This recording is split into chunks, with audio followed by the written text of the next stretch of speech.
Why is this iPhone so expensive? That's just the price. It's the same price it's always been. But it's Black Friday week.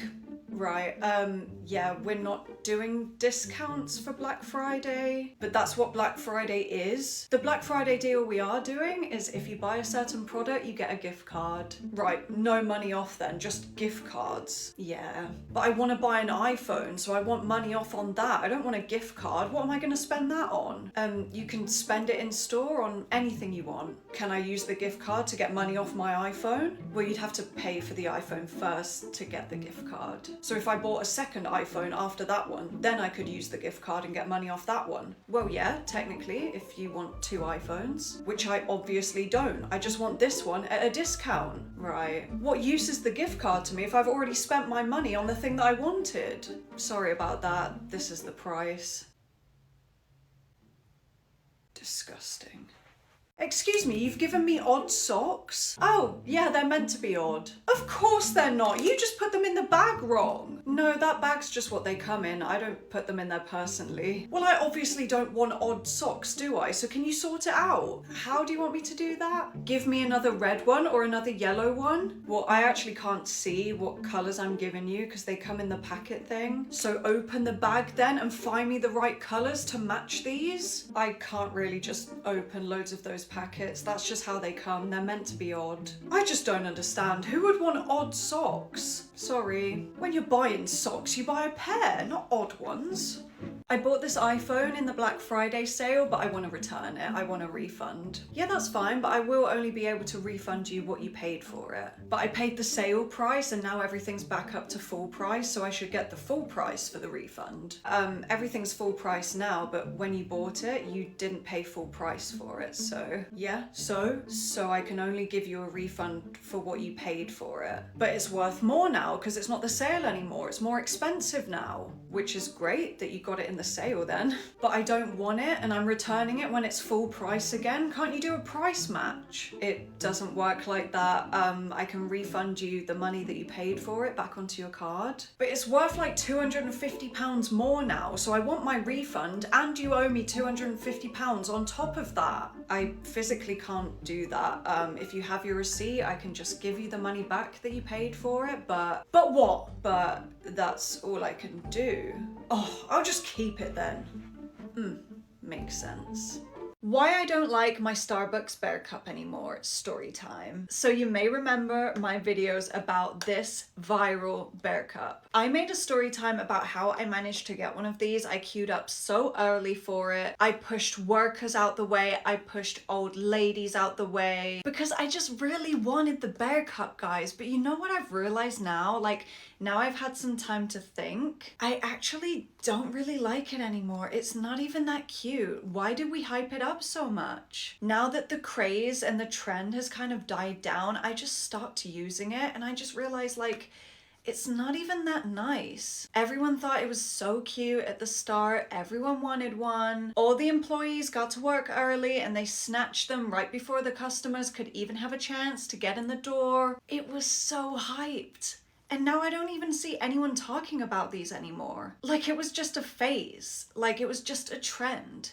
And I'm, like, embarrassed that I made such a big deal over this. And now I don't even want it. And whatever the next trend is, like, whatever Starbucks brings out next, I'm probably gonna want that as well, so... EE, you've left me with no choice. Firstly, ignore this wall, it's clearly being decorated. So I've been with EE, like my phone and broadband, for a long time, and I've just moved house, and I've had a lot of problems with my EE Wi-Fi since I moved. On the 13th of November, I received an email saying, "We're sorry to see you go, we're sorry you're cancelling."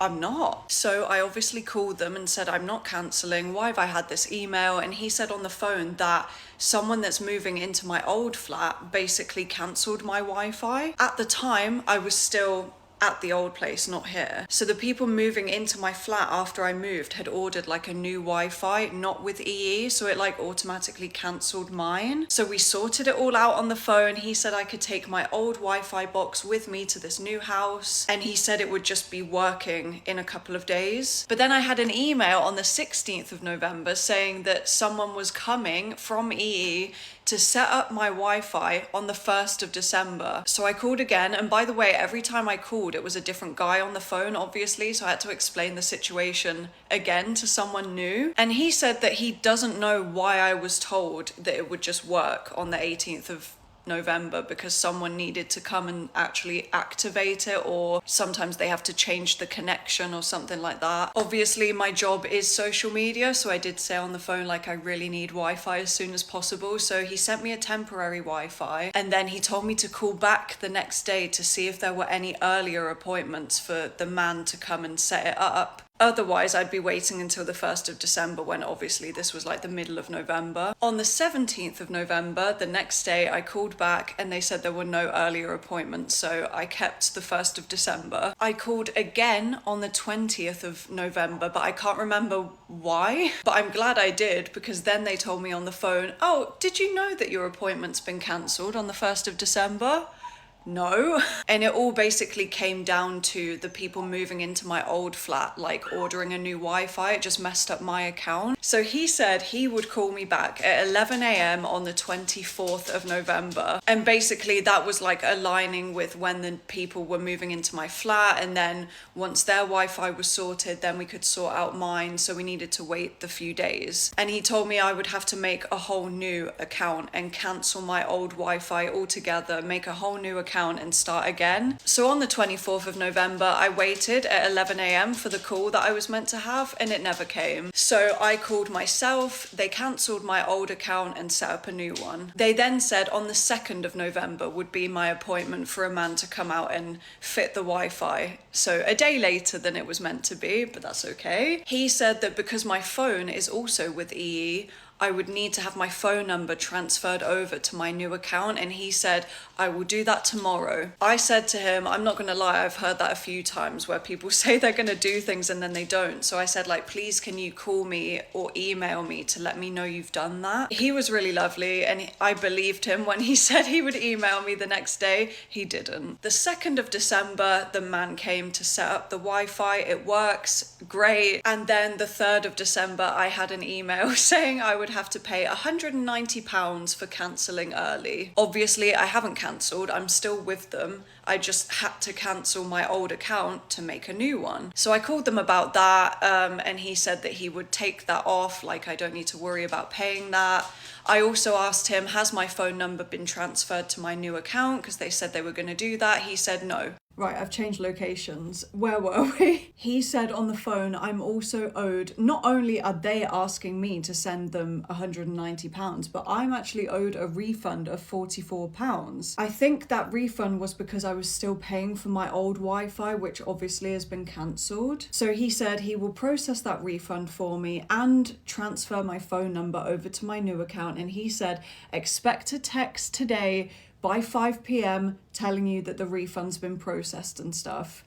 It's now the next day and I've heard nothing. And he also said that I shouldn't be paying anything now until January, because my first month was meant to be free, because technically like I'm a new customer, I think. So I'm owed a refund and I shouldn't be paying anything until January. Keep that in mind. The next day I had a text from EE saying that my direct debit failed. What are you trying to take out of my bank? It failed because I've got a problem with my bank account at the moment, luckily. Because otherwise, what money are they trying to take from me? They said I'm owed a refund and I shouldn't be paying anything until January. Now I have to call back again to ask, like, what money are you trying to take? Has my phone number been transferred? Where are my refunds? I don't want to say like it's EE's fault or like one specific person, because obviously I spoke to so many different people and they were all lovely and as helpful as they could be, but a lot of them I feel like didn't really do anything when they said they were going to. And I think it all came down to the fact that the new people moved into my flat and ordered a new Wi-Fi before I'd even moved out, so I hadn't set up like a home move. E didn't know I was moving home, so it just cancelled everything. So actually, maybe I have beef with the new owners of my old flat.